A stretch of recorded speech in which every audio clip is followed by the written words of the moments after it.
अबे ओए चौकीदार, इंटरव्यू यहीं पे हो रहा है ना? हाँ यही हो रहा है इंटरव्यू। तो सेकंड फ्लोर है ना, वहाँ पंत एंटरप्राइजेस कंपनी है, वहाँ इंटरव्यू है। अच्छा एक बात बता, कंपनी कैसी है ये? वो तो मैं आपको बता दूंगा, लेकिन उससे पहले मेरे को आपसे कुछ सवाल पूछने हैं। आप मुझे उन सवालों का जवाब देना। ये गार्ड इससे इतने सवाल क्यों कर रहा है? अबे दिमाग खराब है क्या? तू एक चौकीदार है, तू क्या सवाल पूछेगा? मर्जी आपकी है, आपको सवालों का जवाब देना है दो, नहीं देना मत दो। अब क्या गारंटी है आप मुझसे सवाल पूछो तो मैं सही जवाब दूंगा? गलत जवाब भी तो दे सकता हूँ, क्योंकि आप मेरे लिए अजनबी हो, मैं आपके लिए अजनबी हूँ। लेकिन आपने अगर मेरे सवालों का सही जवाब दे दिया तो मैं ही बता दूंगा कि कैसी कंपनी है। आप जो जो सवाल पूछोगे उनके सही जवाब दूंगा। अच्छा चल ठीक है, पूछ, क्या पूछना है तुझे? आप मुझे ये बताइए कि आप पहले जिस कंपनी में काम करती थी वो कंपनी कैसी थी? अबे यार क्या ही पूछ लिया। अबे इतनी बकवास कंपनी थी ना कि क्या बताऊं, जॉब करने का ना मन ही नहीं करता था वहाँ पे। अबे एक तो सैलरी इतनी लेट देते थे, ऊपर से उसका बॉस इतना खड़ूस था ना, वहाँ के सारे एम्प्लॉइज भी ना उससे इतना चिढ़ते थे। मुझे तो समझ ही नहीं आ रहा था मैं वहाँ पे काम ही क्यों कर रही थी। बहुत मुश्किल से पीछा छुटा है मेरा वहाँ से। ऊपर से इतना काम देता था ना वो बॉस, मन तो करता था उसका गला घोट दूं, लेकिन क्या ही कर सकती थी यार, जॉब तो करनी थी, इस वजह से करती रही। तो मैंने भी सोच लिया उस बॉस के मुंह पे ना रिजाइनिंग लेटर फेंक के वो कंपनी छोड़ दूंगी, और वही किया मैंने भी छोड़ दी वो कंपनी। और मुझे तो लगता है बाकी एम्प्लॉइज भी ना वहाँ से धीरे धीरे करके छोड़ ही देंगे। अच्छा, और वहाँ का बॉस वो भी बुरा इंसान था क्या? अभी तू थोड़ा कम समझता है क्या? मैं इतनी देर से तो बता रही हूँ कि बहुत बुरा बॉस था। अगर इतना अच्छा ही बॉस होता तो मैं जॉब क्यों छोड़ती वहां से? अच्छी खासी जॉब थी, कर लेती, लेकिन वो बॉस ही इतना बेकार था कि मुझे मजबूरन छोड़नी पड़ी। बॉस के नाम पे ना जलाता मैं इतना काम देता था, ओवर टाइम करवाता था, और ओवर टाइम करने के बावजूद भी ना बोनस भी नहीं देता था। बेकार का आदमी था बिल्कुल ही। और बाकी लोग भी उसके बारे में ना, यहाँ तक कि चौकीदार भी उसके बारे में बहुत उल्टा सीधा बोलता था। अच्छा मैंने तो तेरे सवालों का जवाब दे दिया, अब तू बता कैसी है कंपनी? अच्छा मैडम, मेरा एक और सवाल है, आप उस सवाल का जवाब दे दीजिए बस, फिर मैं आपके सवालों का जवाब दूंगा। चौकीदार है कि बॉस है यहाँ का? है मुझे वहाँ पे इंटरव्यू देना है या यहाँ पे इंटरव्यू देना है? इतने सवाल तो मेरे से वहाँ पे भी नहीं पूछे जाते जितना तू मेरे से पूछ रहा है अभी। पूछ, क्या पूछना है तुझे अब? जिस कंपनी में आप पहले जॉब करती थी, जब वहाँ पर आप लोग छुट्टी करते थे तो क्या छुट्टी के पैसे भी कटते थे? अरे यार एक बात बता, अगर वो इतना ही अच्छा बॉस होता और वो बिल्कुल पैसे ना काटता, सही टाइम पे पैसे दे देता, काम भी कम देता, अपने एम्प्लॉइज को ज्यादा बर्डन ना देता, तो मैं क्यों ही छोड़ती वहां से? अरे बहुत बेकार था वो, उसकी कंपनी भी वाहियात थी और वो भी वाहियात था।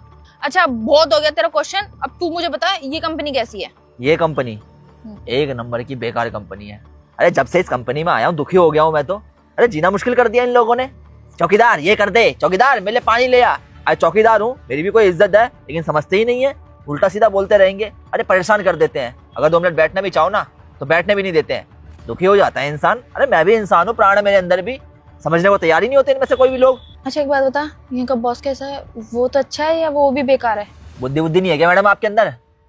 मुझसे तो बड़ा बोल रही थी, तू बड़ा बेवकूफ है, और अब खुद बेवकूफ वाले सवाल कर रही है। अरे जब कंपनी बेकार है तो बॉस भी तो बेकार ही होगा। कंपनी को तो वही चला रहा है, कंपनी खुद में चल रही है अपने पैरों पर, बॉस भी बहुत बेकार है। अरे इतना घटिया इंसान है, कुछ पूछो मत। बस सामने आते बोलेगा सलाम कर, और सलाम ना करो तो गुस्सा हो जाता है। एक बार तो थप्पड़ मार दिया था उसने मेरे, उसे देखकर मुझे इतना ज़्यादा गुस्सा आता ना कि मैं क्या बताऊँ, दिमाग खराब करके रख देता है। अरे उसकी कंपनी में जॉब इसलिए कर रहा हूँ क्योंकि मेरी मजबूरी है, वरना मेरा मन नहीं है उसकी कंपनी में जॉब करने का। मैंने इस गार्ड के लिए क्या कुछ नहीं किया, और ये मेरे पीछे से ही मेरी बुराई कर रहा है। अच्छा एक बात बता, यहाँ पे भी छुट्टी के पैसे काटते हैं क्या? पागल खाने में थी क्या पहले आप? मेरे से तो अभी आप बहुत बोल रही थी कि क्या क्या सवाल कर रहा है, मूर्ख है, पागल है, और आप खुद ही वही सवाल कर रही हैं। अरे जब बॉस बेकार है, कंपनी बेकार है, तो छुट्टियों के पैसे तो कटेंगे ही, और इस कंपनी में तो बुरा हाल है। एक एक छुट्टी के 2-2 दिन के पैसे काट लेते हैं। इंसान डरता है छुट्टी लेने से भी। अरे दुखी करके रख देते हैं ये लोग। एक बार छुट्टी ले ली थी मैंने, तो बॉस ने मेरी 1 दिन की छुट्टी के बदले 2 दिन की छुट्टी के पैसे काट लिए। तब से लेकर अभी तक तो उस बॉस पर इतना गुस्सा आता है ना मेरे को, मैं सच बता रहा हूँ। कभी कभार तो मन करता है कि अगर ये मेरा बॉस ना होता ना तो सच में इसका वो हाल करता कि अपनी जिंदगी में याद रखता। दिमाग खराब करके रख देता। मेरा चौकीदार हूँ मैं, इज्जत ही नहीं करता है कुछ मेरी। तो चौकीदार है कि या 1 नंबर का बदतमीज इंसान है?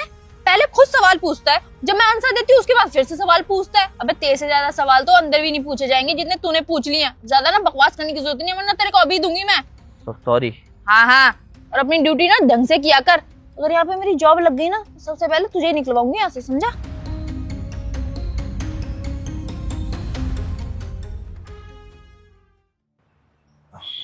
भैया इंटरव्यू यहीं हो रहे हैं क्या?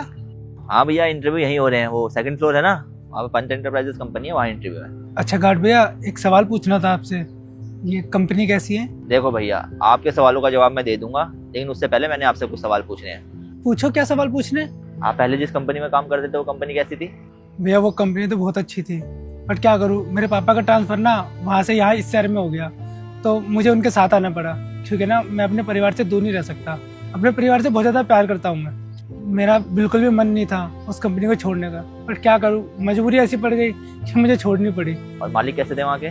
क्या बताऊँ भैया, वो मालिक नहीं, देवता थे, देवता। उन्होंने ना कभी भी हमारे बीच भेदभाव नहीं किया।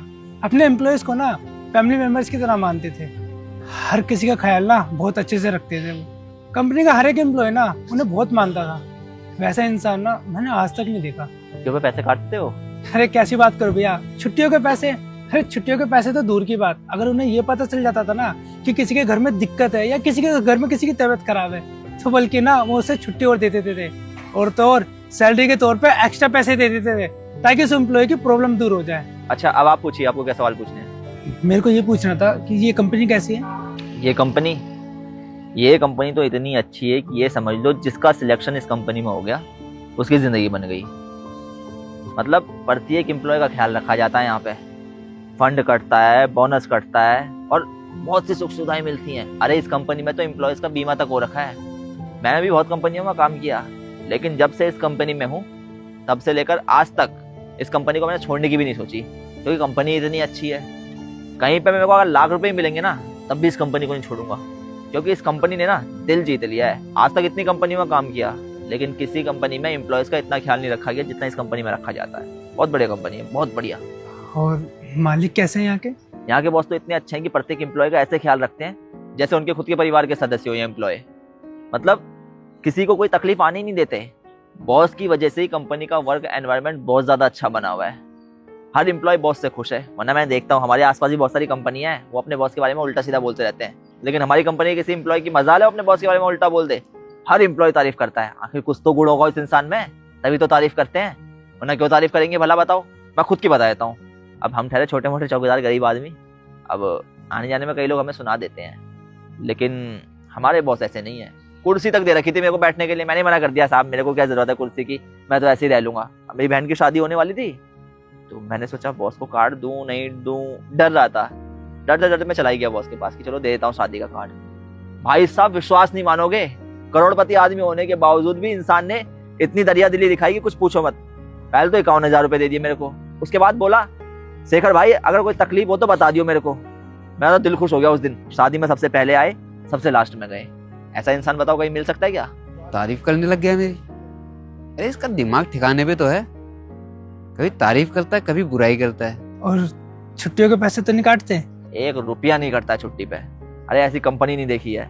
जैसे आपके बॉस है ना, ठीक वैसे यहाँ के बॉस भी हैं। अगर किसी को कोई तकलीफ परेशानी होती है तो चुटकियों में सॉल्व कर देते हैं और बोलते हैं जा घर पे रह, रेस्ट कर। यहाँ विकास नाम का एक लड़का काम करता है, उसके घर में उसके पापा की तबीयत खराब थी, वो ऑफिस आ गया। सन ने इतना डांटा उसे, इतना डांटा कि कुछ पूछो मत। पहले तो सब लोग सोचे थे कुछ काम में गड़बड़ी होगी, लेकिन बाद में पता चला कि डांट तो इसलिए पड़ रही है क्योंकि उसके पापा की तबीयत खराब है और फिर भी वो यहाँ पे जॉब करने के लिए आ रखा है ऑफिस में। अब बताओ ऐसे इंसान मिलेंगे कहीं? अच्छा भैया बहुत ज्यादा देर हो रही है, इंटरव्यू चल रहे हैं वहां पर, आप जाइए, ठीक है? All the best. ठीक है भैया, थैंक यू सो मच। इतनी अजीबोगरीब बात क्यों कर रहा है? लगता है इसकी तबीयत ठीक नहीं है। इससे बात करता हूँ अभी। नमस्ते साहब। नमस्ते नमस्ते। शेखर एक बात बता, तू ये डबल स्टैंडर्ड की बातें क्यों करता है? Double tendered? मैं कुछ समझा नहीं साहब। वो क्या है ना, पढ़ा लिखा तो हूँ नहीं मैं ज्यादा, इसलिए अंग्रेजी में थोड़ा सा हाथ तंग है मेरा। झूठ बोलता है तू? नहीं साहब, मैं झूठ नहीं बोलता हूँ, मैं सच बता रहा हूँ आपको। मैंने आपसे कभी झूठ नहीं बोला है। अरे मैं अपनी बात नहीं कर रहा हूँ, मैं किशोर की बात कर रहा हूँ। हाँ, तो किससे साहब? अभी यहाँ पे 2 लोग आए थे, एक लड़की और लड़का। उन दोनों ने तुमसे सेम सवाल पूछे, लेकिन तुमने उनके सवाल का अलग अलग जवाब दिया। ऐसा क्यों भाई? अच्छा ये बात है साहब। देखिए साहब, झूठ नहीं बोलूँगा आपसे, गरीब आदमी हूँ, आपके कारण मेरी रोजी रोटी चल रही है, आपसे सच ही बोलूँगा मैं। अब देखिए ना साहब, जिंदगी में पढ़ लिख तो नहीं पाया मैं ज़्यादा, लेकिन ज़िंदगी का अच्छा खासा तजुर्बा है मेरे को। अब वो दोनों इंसान आए यहाँ पे, मैंने उनसे सेम सवाल वापस कर दिए। अब जो इंसान जैसा सोचने वाला होता है ना साहब, उसे वैसी ही लगती हैं चीज़ें। मतलब कोई नेगेटिव माइंडसेट वाला होता है तो सारी चीज़ें नेगेटिव ही सोचेगा कि ये बुरा है, ये बुरा है, ये बुरा है। अब जब मेरे सवाल में उस मैडम ने बोला कि उसकी कंपनी बेकार थी, वहाँ का बॉस बेकार था, वहाँ पे छुट्टियों के पैसे काट लिए थे, तो मैं समझ गया था कि यहाँ की कंपनी चाहे जितनी मर्जी अच्छी क्यों ना हो जाए, इन्होंने यही करना है, क्योंकि ऐसे लोगों को हम कभी नहीं बदल सकते हैं। अब आप खुद सोचिए ना साहब, जिस कंपनी से इंसान की रोजी रोटी चल रही हो, जिस कंपनी से इंसान का घर चल रहा हो, वो कंपनी क्या कभी बुरी हो सकती है? हाँ, सख्त रवैया हर कंपनी में होता है थोड़ा बहुत, लेकिन इसका ये मतलब थोड़ी ना कि कंपनी को ही बुरा बोल दिया जाएगा। इसीलिए साहब मैंने उससे कंपनी की बुराइयां कर दी, उल्टा सीधा बोल दिया, क्योंकि ऐसे लोगों को चाहे जितना मर्जी समझा लो, जितनी मर्जी कंपनी की तारीफ कर लो, ये लोग अच्छी चीजें नहीं देखते हैं, ये बस अच्छाई में ढूंढते हैं, गलती से कहीं बुराई मिल जाए, और जैसे बुराई मिल जाती है ना, बस उस बुराई के बारे में ही बातें करते हैं। और वहीं वो दूसरा लड़का आया था जो, उसने कंपनी की तारीफ करी, मैं समझ गया ये इंसान अच्छा है, ये पॉजिटिव सोचता है। और पॉजिटिव सोचने वाला इंसान अगर थोड़ी मुसीबत भी हो, कहीं पर थोड़ा बहुत दिक्कतें भी आ रही हो, तो वहां पे भी पॉजिटिव चीजें ही ढूंढ लेता है। इसलिए मैंने वैसे बातें कर ली साहब। अब देखो साहब, मेरे को नहीं है जिंदगी का इतना तजुर्बा, मैं ठहरा गरीब आदमी, अपनी रोजी रोटी से मतलब है मेरे को, गलती होगी हो तो माफ कर देना बस। अरे भाई तू चौकीदारी है ना। मतलब साहब मैं समझा नहीं। अरे मतलब तू तो ऐसे ज्ञानी वाली बातें कर रहा है। तू पढ़ा लिखा कितना है? साहब 10वीं तक पढ़ा हुआ हूँ मैं, उसके आगे पढ़ना चाहता था, लेकिन परिवार की जिम्मेदारियों के चलते पढ़ नहीं पाया मैं। मुसीबतें इतनी थी परिवार के ऊपर, जॉब करनी पड़ गई मेरे को। 12वीं तक का तो मैंने औरों की किताब से पढ़ लिया था, लेकिन अंग्रेजी में अभी भी हाथ तंग है, यही बात है साहब। अच्छा ठीक है, एक बात बता तू मुझे, ऑफिस का काम कर लेगा? ऑफिस में कैसे काम कर सकता हूँ साहब? अभी कंप्यूटर आए ना, कंप्यूटर तो मेरे को ढंग से चलाने भी नहीं आते हैं। हाँ, मैं ऐसे बातू नहीं हूँ बहुत ज़्यादा, मेरे को ये कहाँ समझ में आएगा, मैं कैसे कर पाऊंगा वहाँ पर काम? अरे वो सारा काम मैं सिखवा दूंगा, तू ये बता तू करेगा? अगर वो जो सिखा देंगे साहब तो फिर तो मेरी ज़िंदगी बदल जाएगी। सपना तो मेरा भी था कि मैं ऐसे किसी बड़े ऑफिस में काम करूं, लेकिन नहीं हो पाया सपना साकार। लेकिन हाँ, अगर अब मौका मिलेगा तो ज़रूर करूँगा। तो ठीक है, कल से तू ऑफिस का काम संभालेगा और यहाँ के लिए मैं कोई और चौकीदार देखता हूँ। अंकु साहब, इट्स ओके।